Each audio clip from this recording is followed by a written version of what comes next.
Esse episódio tem um oferecimento de Precisão Aeroagrícola, sua aplicação em boas mãos. Agro e prosa, apresentação Divino Ronaldo. Eu já comentei com vocês aqui no programa que eu estive recentemente no Congresso Brasileiro da Aviação Agrícola no Mato Grosso.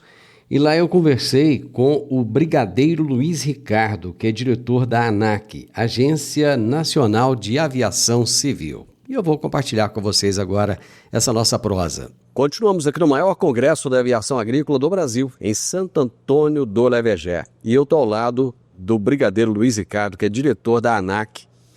Brigadeiro, antes de te cumprimentar, acho que todo mundo tem uma curiosidade com o negócio de aviação. Todo brasileiro tem. E muita gente deve estar perguntando, o que é um brigadeiro além daquele docinho? Tudo bem? Tudo bem, Divino. Obrigado pela oportunidade de estar aqui em nome da ANAC conversando com você nesse podcast fantástico do agro brasileiro. Cara, sabe o que eu não sei? O que é? Aquele docinho? É gostosinho? O que é um brigadeiro? Não, o brigadeiro, ele é o general da Força Aérea, né? Nós temos o cargo, o posto de general, as pessoas conhecem, e nas Forças Armadas Brasileiras, o general, ele é do Exército. Na Marinha ele se chama almirante e na Força Aérea ele se chama brigadeiro. É uma história que vem da Força Aérea Inglesa, que chama Brigadier, então nós adotamos isso da Força Aérea Inglesa. Então lá a gente trata como brigadeiro, é o general da Força Aérea, é o oficial que chegou ao posto de general dentro da carreira militar da Força Aérea. E o docinho deve ser o doce que chegou no posto mais alto de ser apreciado pelos brasileiros na época, imagino. Aí o doce, dizem, eu não sei se é verdade, mas que ele vem depois, porque Eduardo Gomes, quando foi candidato a presidente da República na década de 60, o pessoal dele preparava aquele docinho para as reuniões políticas em casa. Então era o docinho do brigadeiro. E aí ficou o nome de brigadeiro para o doce. É isso que me contaram. Eu gosto dos dois. Eu gosto do doce e gosto do brigadeiro. Brigadeiro, brincadeiras à parte. Qual é o papel da ANAC?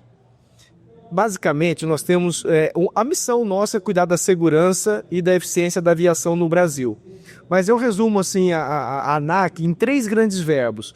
Ela regula a aviação civil, ela certifica as empresas que vão executar a aviação civil e ela fiscaliza essas empresas depois. Então, esses 3 verbos, de maneira bem macro, pegam todas as atividades que nós fazemos em prol da aviação. A gente regula, cria as regras, a gente certifica as empresas que vão prestar serviços no Brasil e nós fiscalizamos essa certificação durante a permanência dessa empresa como prestadora de serviço no Brasil. Não é só empresa aérea, estou falando aqui de aeroportos, estou falando de oficinas, estou falando de várias atividades, centro de instruções, centro de simuladores, várias atividades que são reguladas, certificadas e fiscalizadas por nós. Como é que está a aviação civil brasileira comparado com a de outros países? A aviação civil brasileira é fantástica.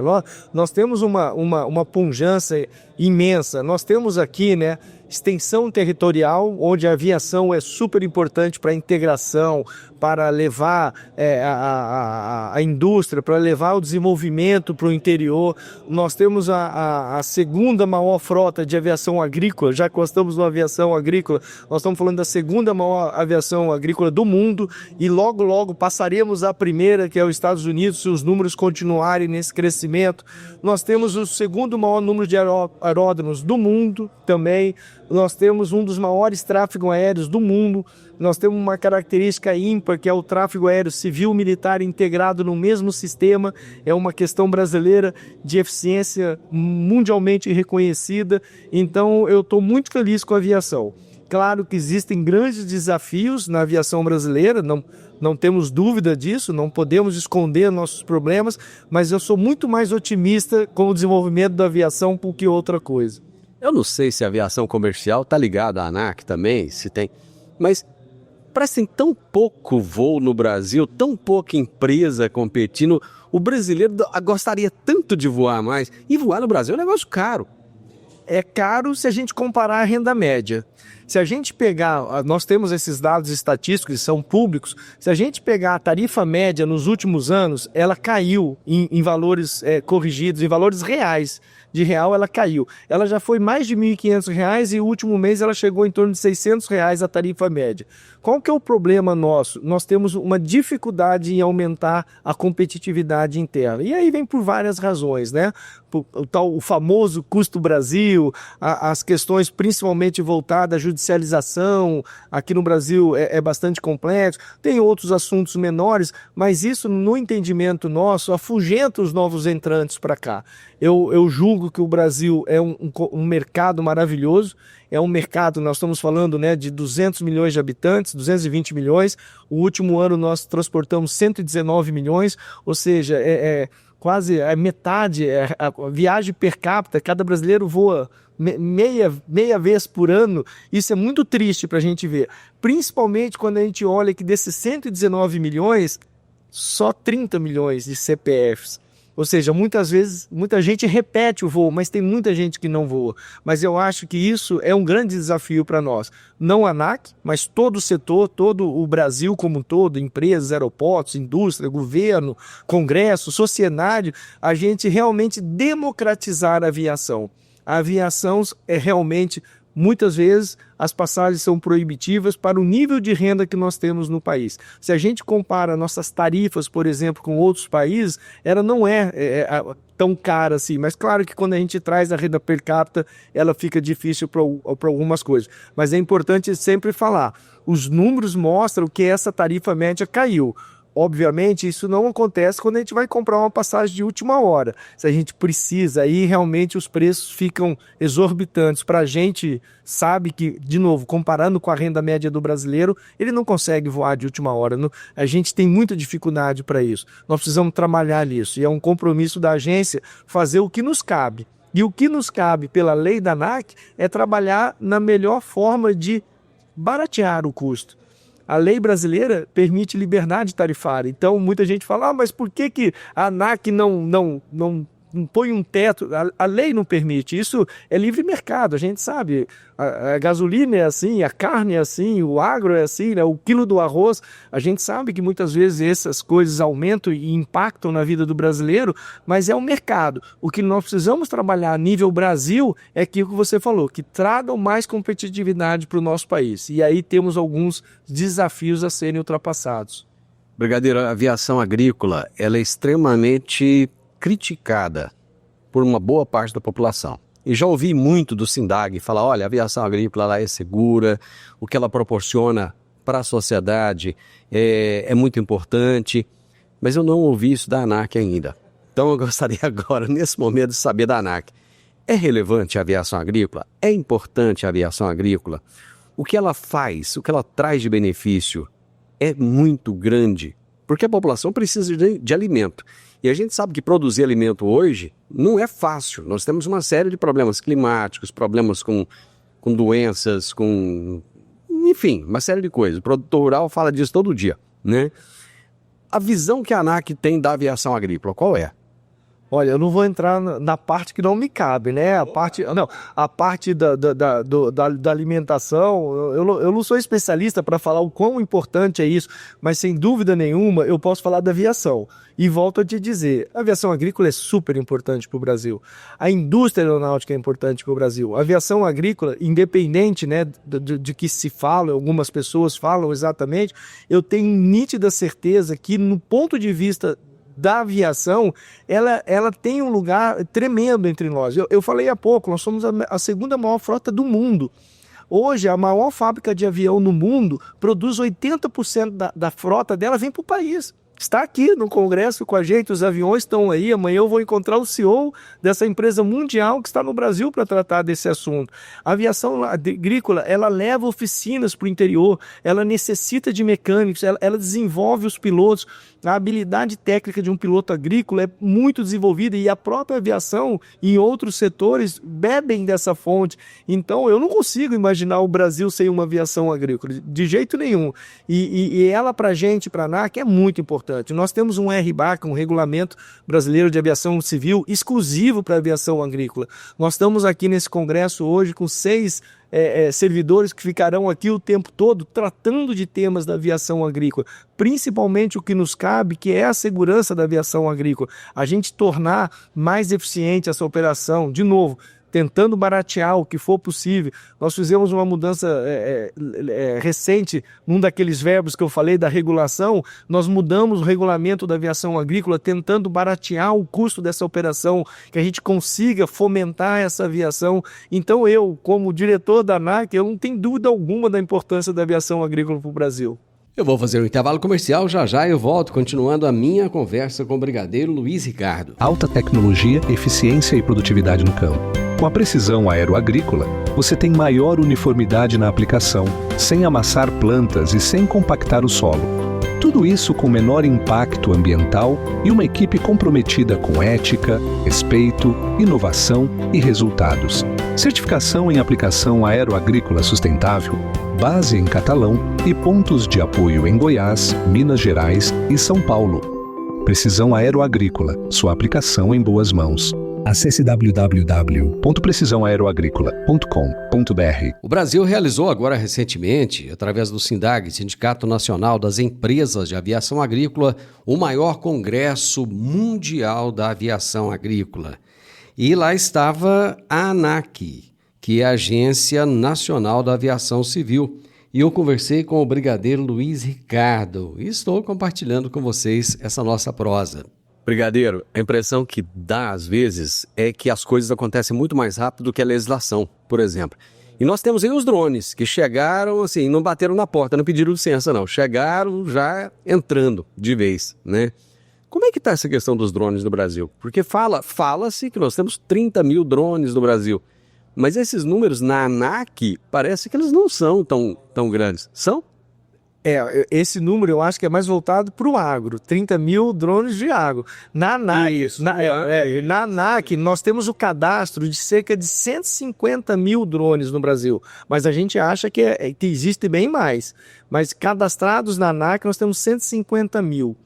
A questão do drone, basicamente, é isso que você falou mesmo. A tecnologia veio, ela é acessível, é barato, dependendo do tipo de operação, mas se for uma operação recreativa, você compra um drone para dar de presente para o seu filho, ele pode operar em qualquer lugar, mas aí que entra o grande problema, porque as regras existem.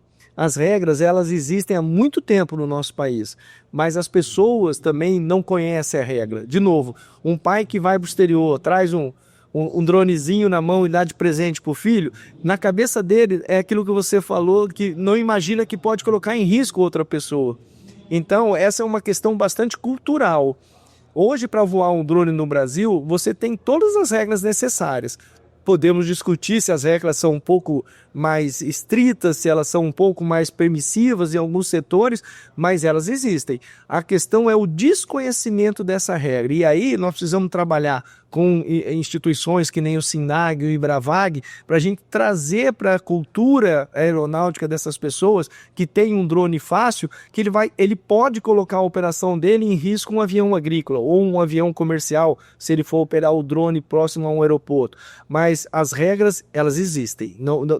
Elas são factíveis e são possíveis de colocar em prática, mas nós temos que trabalhar a cultura dessa segurança operacional, principalmente voltada, como você falou, chegou arrebatando, com custo acessível em muitos casos, é gostoso voar, não sei se você já teve o privilégio, mas comandar um drone é gostoso. Hoje, alguns tipos de operação não exigem habilitação, nós estamos revendo, é importante dizer, e peço até a ajuda de quem está escutando a gente, nós temos um processo de mudança agora do Regulamento Brasileiro de Aviação Civil, o 94 ECO, que era exclusivo para drones, e agora nós vamos criar um RBAC 100, que a gente chama, e nós estamos estamos no processo de amadurecimento, fizemos uma consulta pública, tivemos mais de 250 respostas de como fazer essa operação, torná-la mais segura, tornar mais factível para que as pessoas sigam as regras, para que a gente possa continuar não colocando fardos para o operador de drone,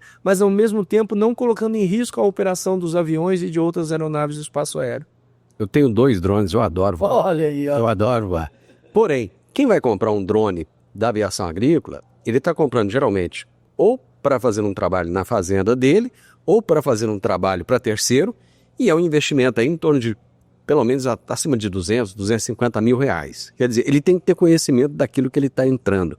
Como que a ANAC tem agido nesse sentido para que as pessoas possam entrar nessa atividade, mas de forma legal e de forma responsável? Super importante sua pergunta. Nós fizemos uma mudança normativa em 2023 que a gente considerou que o drone agrícola ele traz pouca exposição ao risco no que diz respeito principalmente ao solo. Essas aplicações, como você falou, né, são nas fazendas, nas propriedades, normalmente elas estão longe de edificações, de cidades, parte urbana, então nós diminuímos as exigências para essa operação. Nós estamos vendo que agora nós precisamos cuidar um pouco mais disso. E essa proposta de mudança, nós estamos indo nesse sentido. A classificação do drone no Brasil até hoje, ela é feita por peso. Então, se ele tem até 25 quilos, 25 a 150, 150 acima, a gente exige, como eu falei, as regras existem, a gente exige algumas coisas para cima disso. Mas, como você disse, na aviação agrícola, por exemplo, um drone de 25 quilos não é nada. Nós precisamos de potência, precisamos de capacidade. Então, nós estamos falando de drones mais de 150 quilos. Ok, hoje na legislação nós já temos isso. Para operar isso, se não fosse na operação agrícola, teria que ser certificado, teria que ter um piloto habilitado, teria que ter um processo burocrático bastante grande. E aí nos preocupa, de novo, será que as pessoas vão ter condições de fazer ou mesmo vão querer cumprir isso?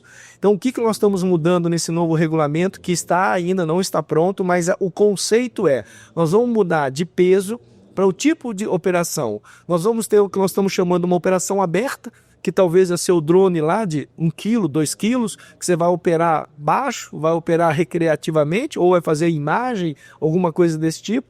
Nós temos o que a gente chama de categoria específica, vamos dizer, um drone de pulverização. Olha, esse drone é de tantos quilos, vai fazer isso numa área determinada, longe, e nós temos uma operação que nós consideramos mais complexa, que seria a operação certificada. Aí entrariam uns drones bem maiores, que nós já estamos vendo alguns aqui na feira, né, de 400, 500 quilos, e aí para esse tipo de operação nós faremos os requisitos maiores, principalmente voltados para a habilitação do piloto. Então, a gente está pensando sim em mudar. Todo mundo nessas 3 características deveria ter pelo menos um nível básico de conhecimento de aviação, principalmente no que diz respeito ao acesso ao espaço aéreo, porque é quando ele coloca em risco a outra operação, fazer uma prova, provavelmente EAD, alguma coisa desse tipo, de acordo com a característica, e que a gente tenha um setup de regras que, se for para aquela operação padrão, ele faça da melhor forma possível, sem burocracia, se ele cumprir todas as regras previstas para aquela operação. Já falamos de avião tripulado, já falamos de drone, só que tem uma outra categoria que está chegando, que já está aqui no Congresso, que é o avião não tripulado. Essa aeronave não tripulada, parece um aviãozinho, né, que é diferente do drone. Ela já chegou chegando também sem pedir licença, ou já existe alguma regulação, alguma coisa nesse sentido?